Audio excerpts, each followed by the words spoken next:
Hey book buddies, in this video we're going to look at an excerpt from a book by Julian Greystoke titled Boots, a Puss in Boots Retelling. Under fair use, this is intended for educational purposes, of a minimal size to convey the prose, and does not serve as a market substitute. In fact, you can find the portion and sample more of the text on Amazon, link in the description. Also, this. And of course, you can read my books available now on Amazon. So a lot of people have asked me like, hey Julian, can I do a review of your book? Could I do a read along of one of your books? I'm like, yeah, of course. It would be pretty darn hypocritical of me to sit here and tear apart somebody else's books and then say, you can't do that to my books. My only rule is if you're gonna on my book, you have to read it first. Okay, so this is the book in Amazon. And I see here this book was published August 9th in 2022. The date of this recording is in October of 2023, so this has been out for over a year already. It is listed as a children's folktale and myth collection. So let's have a look at the blurb real quick. I'm just going to copy this. And I have a link here for text compare. We're just going to check out the readability of the blurb. So it says here, Flesh Kincaid grade level of 8.3. Let's see where it is in a table. Here it is, Flesh Kincaid grade level. And 8.3 would be here conversational English, 8th and ninth grade. That seems to be okay. It just really depends on if the themes or the plot itself is more mature or not. All right. But let's have a look at the book. Here it is. We're going to look at the paperback because I'm curious. I did take the first 500 words. And we'll see where that puts us. So, yep, chapter 1, the shades. And about here. So this is 1 page, 2 page, and like a third of the page, which I think if you, about 2 whole pages about. So, look at that. Sample goes on to, let me see, back over. On page 8. So you get the first 8 pages of samples, but this is a 530-page book, which is, I guess, longer than what I expected. It didn't tell you at the front. All right. Here we have the back of the book. There's an author note here. It says Julian is a YouTuber, animal lover, and itinerant weirdo. In the few minutes per day that she is not writing or daydreaming about her next book, she loves horseback riding, playing video games, hanging out with her horde of ferrets, and LARPing. All right, but I didn't see that. I didn't see that here. Anyway, we're going to look at the blurb here next, okay? Before the ogre appeared and drained all magic from the land, a poor miller family was bestowed with 2 blessings and 1 curse. Levi, the unfortunate son, lives his life in fear of a dangerous magic inside him, but all mages are long gone, and there is no hope of banishing the curse. All Levi wants is to use his cleverness and inventions to help his family run their mill. When his father dies and leaves him with nothing but a horse and a cat, Levi strikes out in search of the one person who can break his curse, the mysterious and dangerous ogre. Princess Joanna longs to become the people's protector, a duty reserved for second sons, not daughters. She rides through the kingdom bent on thwarting the ogre's deathless minions and planning her assault on her enemy's keep. Her mission, to kill the very creature that could spell Levi's salvation. After Levi saves him from a river, Boots the cat's simple life changes forever. He faces ancient gods, unnerving monsters, and a human companion who is a constant danger to himself and others. Far more than an ordinary cat has any business handling. Blessings and curses abound in this retelling of the fairy tale classic Puss in Boots. The first time Princess Joanna encountered the shades, she was 11 years old. Joanna stood on the cushioned seat of her father's carriage, her body half out the window, black curls tangling in the wind. Her dark eyes shone with eagerness as the powerful horses charged up the country road. The guards laughed and waved at her as they rode alongside. She stared jealously at the swords strapped to their saddles. Joanna, please come inside. We're getting near Caribous Castle. A hand at Joanna's elbow pulled her back through the window. She plopped onto the seat beside Lyle, her personal bodyguard. The boy was the same age as she, and looked as nervous as a bird to be in such a small space with the king. He perched on his seat, hands clasped in his lap, not even looking out the window. Joanna pursed her lips at her father, who pulled her down before he snapped the window shut. Why shouldn't I look at Caribous Castle? It's on our land, isn't it? It's on the ogre's land, the king said, rubbing his bearded chin. He was giving Joanna that look she was coming to know as, "What am I going to do with you, look? We should probably take this off the tour route, but the people in Strant Village love to see us ride through. You brought me out here. Why can't I look at the castle?" She folded her arms and leaned her head against the carriage side, catching a glimpse of passing sky and trees through the window. The smell of growing things and good earth filtered enticingly in past the glass. "Because I know you. One look at that place and you'll be forming wild schemes to liberate it. The captain of the guard has a job to do besides listening to a young princess's wild ideas." "They're not wild ideas," Joanna huffed, fogging the glass. "They're sound military tactics." Her father's expression changed to an indulgent smile, and the carriage came to a halt. The smile vanished. "Why have we stopped?" "Sire, something's not right," one of the guards riding outside called. Joanna couldn't miss the urgency in his tone. "Stay inside." Joanna's father put his hand on her knee before pushing out of the carriage. She knew he didn't mean for her to see him draw his sword, but she saw. Joanna whipped around to face Lyle, whose freckles stood out like pox on his milky cheeks. His pale eyes were too wide. "Do you have your sword?" she asked. "Yes." He shot her a warning look as he reached for his hip. She'd taken his blade from him before on occasion, but Joanna didn't demand it now. She was distracted by the shouts of men and whinnies of horses. "Shades," she whispered urgently, pulling both herself and Lyle to the floor of the carriage. "Draw your sword," she commanded. "I can't fight shades," Lyle sputtered, his voice breaking. He drew his sword just the same. He was a gangling boy, all two long arms and legs as he fumbled clumsily with the weapon, trying not to strike the princess or himself. More yells outside, more horses screaming. Joanna heard her father's voice, shouting orders. Someone cried out in pain. She clenched her fists, fire raging inside her. If she was allowed to fight, she could help. She could at least instruct the men as father was.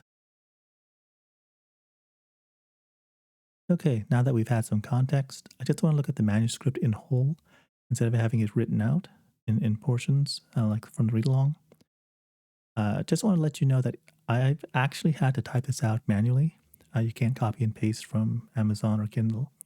So if there's any mistakes here, that's going to be on me. It's not in the book. So let's just have a closer read here. All right. That's the very first sentence. "The first time Princess Joanna encountered the shades, she was 11 years old."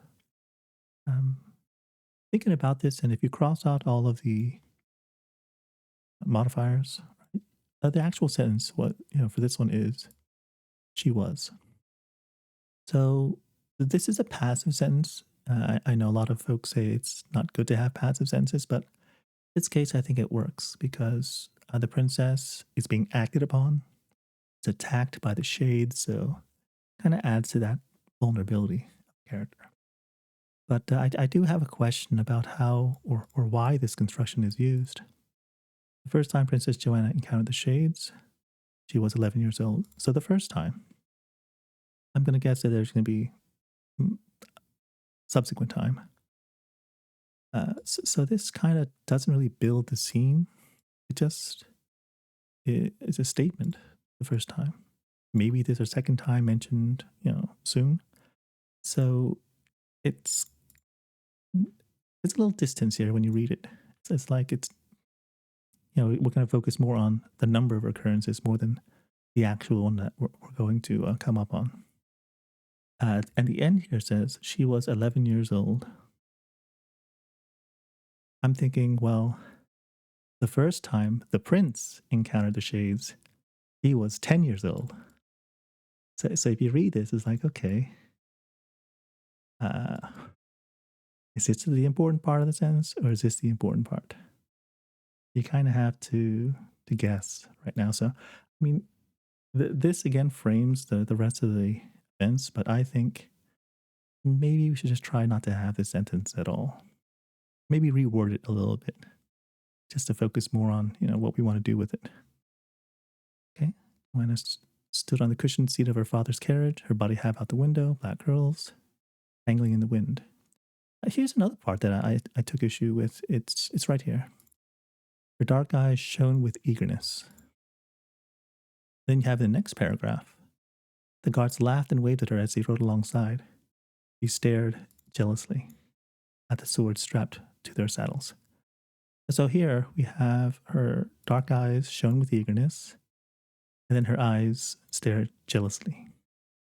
These two are competing with each other for what image I should have of the character, what they're doing right now. So yeah, that's something to maybe rework. All right, so Joanna, please come inside. We're getting near Caribus Castle. I read this and I'm like, okay, there's someone else here. It's not a guard. It's in the carriage, and most likely you would guess her father. But here it says, a hand at Joanna's elbow pulled her back through the window. She plopped onto the seat beside Lyle, her personal bodyguard. So I'm reading this. I'm thinking, okay, we have a disembodied hand, and she sits next to Lyle. So is this Lyle that pulled her down? And is this Lyle that tells her to come inside? Right, so it's the boy was the same age as she and looked as nervous as a bird to be in such a small space with the king. So, there's three people, and I still haven't gotten contradiction. It's the king, or most likely here, because it's a hand. In this paragraph with Lyle, I'm thinking it's she, Lyle doing all this. So he perched on his seat, hands clasped in his lap, not even looking out the window. So he's not looking at the window. And this kind of, he perched on the seat. So this, like he did something. So he pulled her down, and then he sat on the seat, kind of clammed up. Joanna pursed her lips at her father, who pulled her down before he snapped the window shut. Okay, so I think this is an odd sentence, because here it says, Joanna pursed her lips at her father, who pulled her down. So did her father pull her down after she sat? So here we have the disembodied hand. She sits down, and then her father pulls her down again before he snaps the window shut. So this reading, I think this is her father who pulled her down. Here. I think it makes more sense. Her father says this. Then it's her father who pulls her back through the window. And then he shut the window. So, this one, if you read it, her father who pulled her down. It's an active voice. So, her father is doing the pulling down. Then he shuts the window. But if you want to use this to refer to this, you could use the past perfect, who had pulled her down. That would make sense here. But then again, he snapped the window shut. So past perfect had, we don't have that window shut up here, so it doesn't really work so well. I would say this needs to be revised to make more sense, to be a little bit clearer. But yeah, reading this, I mean, it's like backtracking. It wasn't really clear as you read along. So I think this is one of the big issues I had with just this portion here. And this just needs to be reworked. Why shouldn't I look at the castle? It's on our land. Okay. Okay, the king is on the ogre's land, the king said, rubbing his bearded chin. He was giving Joanna that look that she was coming to know as, what am I going to do with you look. Okay, I don't think there's any issues with this that I found. Okay, so you brought me out here. Why can't I look? She folded her arms and leaned her head against the carriage, catching a glimpse of passing sky and trees through the window. Okay. All right. I think, let me see. Right here. I think this is a proper, this is the captain of the guard.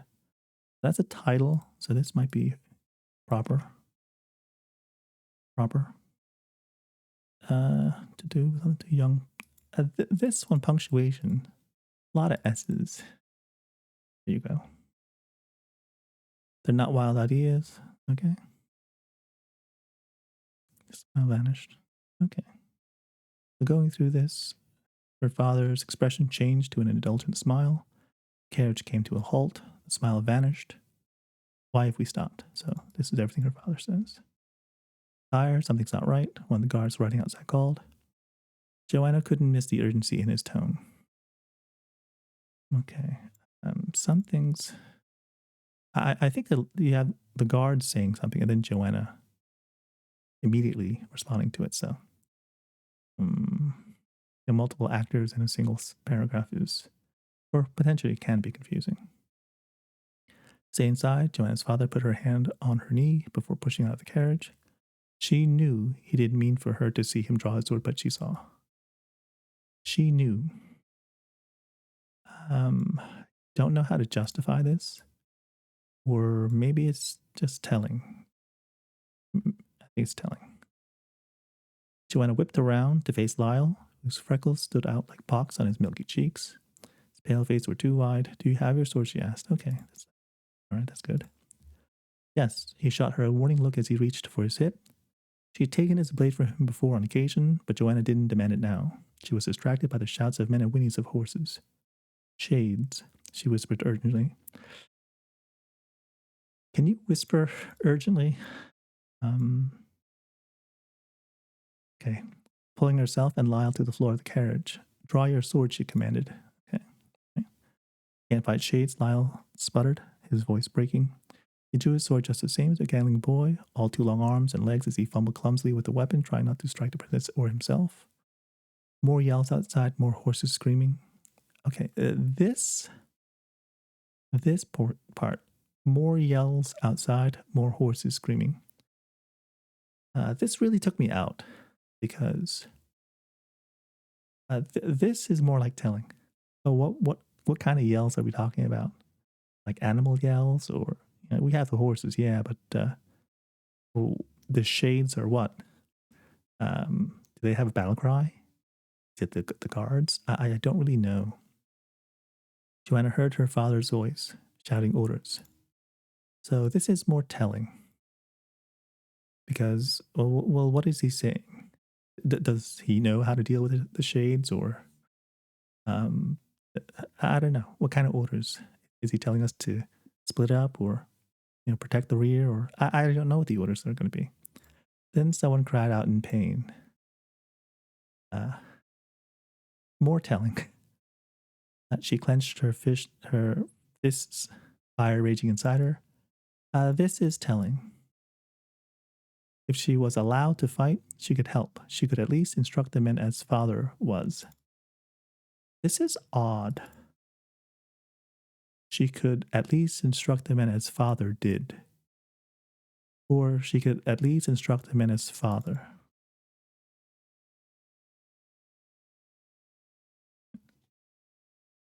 Yeah, so, okay, so that's 576 words. Some thoughts on this. I was producing the video, putting everything together, doing the edit. And this is not the first time I've read this, so it's been a couple of times that I went through this. So let me just go ahead and pull up my history here, because I did keep comments on how it went during my first read. Okay, so I'm going to go back. I have about 17 comments here. 17 comments. And we already talked about this part. We talked about how she stared jealously, doesn't match up with the eagerness. This is ambiguous. The boy was the same age as she, or it could be her. Maybe keep it to a third person. So yeah, this she is odd to me. And this was also odd to me. Okay. He perched on his seat. What did I say about this one? Okay, yeah, so this wasn't sure if he was already perched or if he perched after he pulled her down. Yeah, just some consistency that it's kind of ambiguous, what the case might have been. And here we have the backtracking. Okay, he was giving Joanna that look she was coming to know as. Okay, yeah, so this could be cleaned up a little bit. It's a passive voice. Maybe he gave Joanna a look she came to know as. Yeah. This you don't need to. We'll see how this reads if you just take it out. All right. Castle. Okay, yeah, why can't I look at the castle? Oop. Yeah, it's lowercase. Why can't I look at the castle? She folded her arms and leaned her head against the carriage side. Yeah, folding your arms or crossed your arms. How do you fold your arm and bend your arm? Okay, yeah, all right. Right, grammar. Father's expression changed to an indulgent smile. Okay, yeah, so this I think might have been because we have a transition here. Her father's expression changed to an indulgent smile, and the carriage came to a halt. So, how does the carriage coming to a halt matter or change things? So, you have one idea, and the carriage came to a halt. I think this is well, it's two independent clauses, but I don't see how they're really joined. Yeah, I think this might need to be revised. Yeah, okay. Joanna couldn't miss the urgency in his tone. This is it's telling. Okay, shades. Yeah. Yeah, so this paragraph, okay. The yes, Lyle is speaking, and then she speaks. So you normally, I believe it's common to have characters use a paragraph just for themselves. It's just some book formatting where you don't really want too many people speaking in the same paragraph. It's confusing. All right. And then you get to the parts down here where Retelling. If she was allowed, this is a suppositional. So if she were allowed, that would correct.